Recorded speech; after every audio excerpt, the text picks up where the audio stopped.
찬바람이 불어요. 안 올 것 같은 가을이었는데 이제는 밤에 잘 때 문을 닫아야 할 정도로 날씨가 쌀쌀해졌습니다. 주님께서는 제자들에게 야근 성지기 이야기를 말씀하십니다. 한편으로는 이 이야기를 들으면 당혹스럽고 혼란하고 오해를 갖게 되기도 합니다. 그러나 청지기의 비윤리적인 불의함을 비호하거나 칭찬하는 것이 아니라 청지기가 이를 약삭빠르게 처리했다라는 부분을 칭찬하는 것이죠. 정직하지 못한 청지기가 이를 약삭빠르게 처리하였기 때문에 주인은 오히려 그를 칭찬하였다라고 말씀하고 있습니다. 그러면서 세속의 재물로라도 친구를 사귀라고 하십니다. 그러면 재물이 없어질 때 영접을 받으며 영원한 집으로 들어갈 것이라고 말씀하고 있습니다. 근데 여기서 우리가 주목해야 될 것은 청지기가 낭비한다는 말을 듣고 주인이 내 청지기로 둘 수 없으니 이제 다 청산하게 라는 말을 듣게 되는데 자신의 삶이 송두리째 흔들리게 되자 닥친 위기 속에서 청지기는 어떻게 말을 듣고는 생각하였다. 그리고 어떻게 하면 좋을까 궁리하였다라는 것이죠. 이 부분은 제가 자주 말씀 직관적 성찰 이전에 우리가 관상기도와 묵상기도 나눈다면 묵상기도에 해당되는 거예요. 우리가 이성적인 판단을 가지고 자기 반성을 하고 성찰을 하는 단계, 깊은 단계의 관상기도는 아니지만 낮은 단계의 자기 성찰을 하는 것이죠. 우리가 일기 쓸 때 하루를 반성하고 성찰해 나가는 것처럼 그런 자기에게 주어져 있는 이성을 가지고 예측하고 판단하고 성찰하는 것을 이야기합니다. 이 성찰을 통해서 그는 자기가 어떤 존재인지 땅을 파자는 힘이 없고 그런 무기력한 존재, 체면을 굉장히 중요시 여기는 존재라는 것을 자기가 누구라는 것을 어렴풋이 알아차립니다. 그런 자기 성찰, 자기를 되돌아보는 것이 굉장히 중요한 부분인 것이고요. 그리고 추측과 예측을 할 수 있다는 것이죠. 그래서 그는 지혜를 발휘합니다. 거기서 나오는 게 그래서 우리가 일상의 삶에서도 일기를 쓰는 것도 굉장히 중요하고 삶의 여정에서 잠시 멈추는 것, 멍 때리는 것 굉장히 중요한 부분입니다. 그것이 하느님께 우리가 시간을 내어드리는 시간이요. 주님의 성령께서 우리의 의지와 상관없이 우리가 의지가 있을 때 뻗대지만은 우리가 의지가 없는 그런 비움의 시간, 멍 때리는 시간, 자기를 되돌아보는 이 시간에 우린 유연해지고 그때 주님의 성령께서 우리 안에서 움직이기 시작하죠. 가장 성령께서 활발하게 움직일 때가 우리가 잠들 때예요. 우리가 잠들어 있을 때 하나님께서는 우리의 몸, 마음 다 다스려 주시죠. 그래서 시간이 약이 되게 만들어요. 하룻밤 자고 나면 어제 마음의 상처도 아픔도 상당 부분 치유되고 육체의 고통과 힘든 것도 하룻밤 자고 나면 하나님께서 다 회복시켜 주시죠.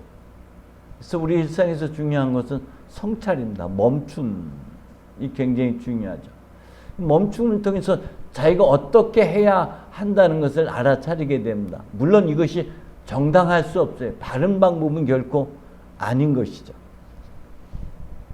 자기가 힘이 있는 동안에 뭔가를 해낼 수 있는 힘이 지금은 자신한테 있다라고 판단하였고 그래서 빚진 사람들을 불러다가 문서를 위조하고 탕감해줘서 자기가 해직됐을 때 맞아들일 사람들을 미리 마련하게 됩니다.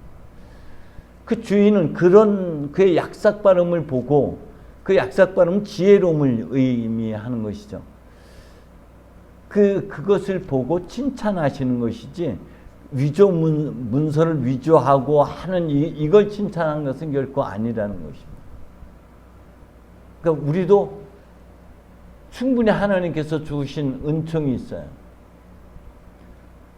주님의 시간을 주님께 우리의 시간을 내어드릴 수 있는 여유를 우리가 가져야 됩니다. 때문에 우리는 일상의 삶 속에서 멈추고 그리고 성서를 접하고 그리고 성서를 하나님께 맡겨서 하나님께서 우리 안에서 일할 수 있도록 그래서 성령의 기억과 반추와 조명을 통해서 우리의 삶 내가 누구인지 내가 어떤 길을 가야 하는지를 우리는 매일 매 순간 가져야만 되는 것이죠. 그런 멈춤이 없이는 우리가 잘못된 길을 갈 때가 얼마나 많은지 모릅니다. 우리는 청지기한테 그런 지혜를 배울 필요가 있습니다. 그런데 만약에 이 주인이 우리가 생각하기에는 일상에 움켜잡는 그런 주인이 아니라 그 주인이 하느님이라면은 그 어떤 부자가 주 예수 그리스도였다면은 우린 충분히 이 부분을 이해할 수가 있는 데까지 다가갈 수가 있어요. 그 어떤 부자가 그 청지기의 주인이 주 예수 그리스도이고 하느님이라면 적어도 그리스도께서는 길이요 진리요 생명이라고 말씀하셨고 그가 가신 길이 참된 진리이고 그가 가신 길이 생명의 길이었습니다. 그렇다면 그리스도인들은 그가 가신 길을 가는 사람들이에요. 그의 발자취를 따르는 사람들이 그리스도인인 것이죠. 그분은 하느님이셨지만 하느님이심을 포기하고 사람이 되셨고 보통의 사람들보다 못한 죄인의 자리에서 모든 사람들을 무릎 꿇고 섬기는 섬김의 모범을 보여주셨고 끝내는 모든 이들을 위해서 자신의 생명을 십자가에 내어주기까지 자기 비하, 자기 겸손, 자기 비움의 길을 가신 것이죠. 우리가 가야 하는 길은 자기 성취의 길이 아니라 자기 욕구 충족의 길이 아니라 자기 비움, 나 없음의 길을 가는 것입니다. 내가 없을 때만이 내 안에서 하나님께서 살아 역사하시는 것이죠. 그렇기 때문에 우리가 영성체를 할 때나 혹은 집에서 교회에 올 때 어디를 향해서 오느냐면 제단을 향해서 와요. 이 제단은 십자가의 자리고 나 비움의 자리야. 내가 없어. 내가 거짓 육체적인 자아, 욕망이 죽는 자리가 바로 이 제단인 것이고 교회인 것이죠.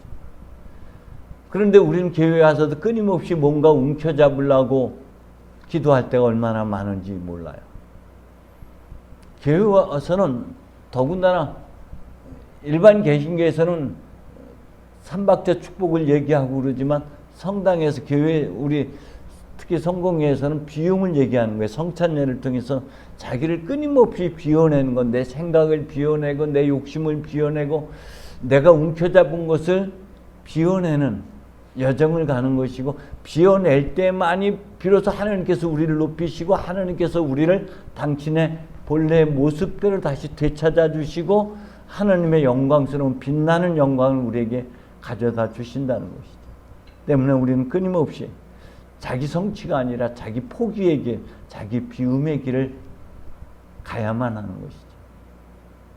때문에 움켜잡고 있는 손마저도 비워내야 합니다. 다윗은 이렇게 고백을 합니다. 하늘과 땅에 있는 것 어느 하나 하나님 것이 아닌 것이 없습니다. 부귀영화도 하나님께서 주시는 것, 신과 용맹 또한 하나님께 주시는 것. 하나님께서 힘을 주시지 않으면 아무도 높아질 수 없다고 고백을 합니다. 그러면서 이 몸이 무엇이며 이 몸이 거느린 백성이 무엇이기에 이렇듯이 기쁜 마음으로 바칠 수 있도록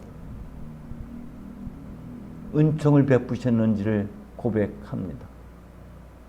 비우는 것도 우리의 힘으로 우리의 의지로 결코 될 수 없는 것이죠. 우러나는 마음으로 자신을 비워내는 것, 자신의 움켜잡은 손을 펴는 것, 그것이 하나님께 주신 은총이에요. 그 은총 중에 하나가 내 것이 아니라 하나님의 것이라는 것을 우리가 인식해야만 되는 것이죠. 사도 바울은 고린도서를 통해서 우리에게 그렇게 말씀하고 있습니다. 하나님께서는 여러 가지 은총과 은사를 모든 사람들에게 주셨는데 그것은 공동의 유익을 위한 것이다. 때문에 우리의 생명, 우리가 가지고 있는 시간, 우리의 재능, 우리의 재물, 우리의 사회적 지위, 우리가 갖고 있는 지식, 이 모든 것들은 하나님의 것이고 하나님께서 우리에게 맡겨주신 것이고, 맡겨주신 이유는 나 자신만을 위한 것이 아니라 내 명성을, 내 권력을 위한 것이 아니라 공동의 유익을 위해서 하나님께서 맡겨주신 사명이고 그리고 책임이라는 것입니다. 많이 받은 사람은 그만큼 책임도 커지는 것이고 의무도 커지는 것이죠. 재물이 우리가 움켜잡고 있는 것들이 독이 되기도 하고 사랑과 선을 실천할 수 있는 도구가 되기도 합니다. 하나님께 그 모든 것을 이웃을 위해서 잘 활용해 나갈 때 서로에게 큰 기쁨이 될 것이라고 주님은 말씀하고 있습니다. 내 것이라고 고집 부릴 때가 문제가 되는 것이죠. 잠시 나에게 맡겨주신 것이죠. 사제가 가장 많이 접하는 것, 여러분들보다 더 많이 접할 수 있는 것은 별세자들, 죽은 자들을 만나는 거예요. 죽어가는 사람 혹은 죽은 사람들을 여러분들보다는 많이 만났다는 것이죠. 그 삶의 그 죽음 앞에서 참 가지고 갈 게 아무것도 없다는 것이죠. 이 땅에서 얼마나 많이 손을 폈느냐, 얼마나 많은 이들에게 당신의 마음과 사랑, 움켜잡은 것을 내어주었느냐에 따라서 그 사람의 죽음의 값어치는 달라져요. 그의 삶의 여정이 달리 보이기 시작합니다. 움켜잡은 꼭 결국 생명을 마감하는 삶은 때때로는 역겨운 것이기도 합니다. 어떤 부자가 밭에서 수확이 많이 나니까 새 창고를 짓고 거기에다가 쌓아두고 내 영혼아 이제 먹고 마시고 마음껏 즐기자 했지만 그날 하나님께서 불러가실지도 모른다고 했습니다. 자신을 위해서 쌓아두면서 하나님께 인색한 사람들을 주님은 어리석은 사람이라고 표현합니다.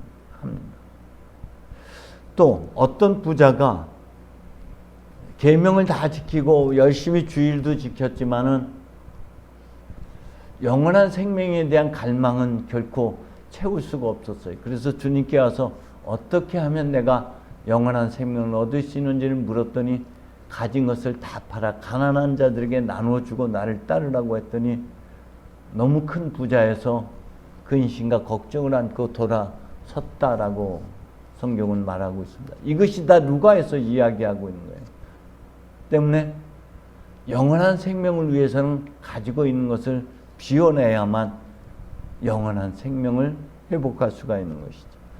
금화의 비유에서도 주님께서는 작은 일에 착하고 충성된 종이라 하고 그것을 땅에다 묻고 수건에다 감싼 사람을 두고 게으르고 악한 종이라고 표현합니다. 우리가 갖고 있는 재능, 우리가 갖고 있는 그 어떤 것들을 우리가 땅에다 묻거나 혹은 수건에다 싸놓고 있지는 않은지 스스로 성찰해 볼 필요가 있습니다. 세속의 재물로라도 친구를 사귀라고 하십니다. 그리고 지극히 작은 일에 충실한 사람은 큰 일에도 충실할 것이라고 주님 말씀하고 있습니다. 주님은 계속해서 재물과 하나님은 동시에 섬길 수 없다고 단호하게 말씀하십니다. 우리가 재물에 사로잡히게 되면 하나님도 안 보이고 이웃도 안 보입니다. 내 것이든 남의 것이든 성실한 삶, 작은 것에 충실한 삶은 동서고금의 만고불변의 진리인 것이죠. 주는 우리에게 큰 일을 요구하지 않습니다. 지극히 작은 일, 소소한 일에 성실하기를 원하십니다. 때문에 주님은 작은 형제 중 하나에게 해준 것이 곧 나에게 해준 것이라고 말씀하고 있습니다.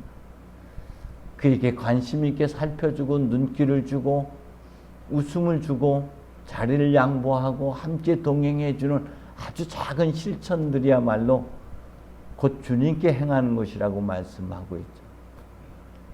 우리에게 하나님께서 얼마나 많은 것을 주셨는지 깊이 성찰해야만 합니다. 그리고 그것을 하나님께서 어떻게 활용하기를 원하는지, 내가 아직도 움켜잡고 펴지 못하는 손은 무엇인지를 깊이 성찰하는 그런 한 주간이 되기를 주님의 이름으로 축원드립니다.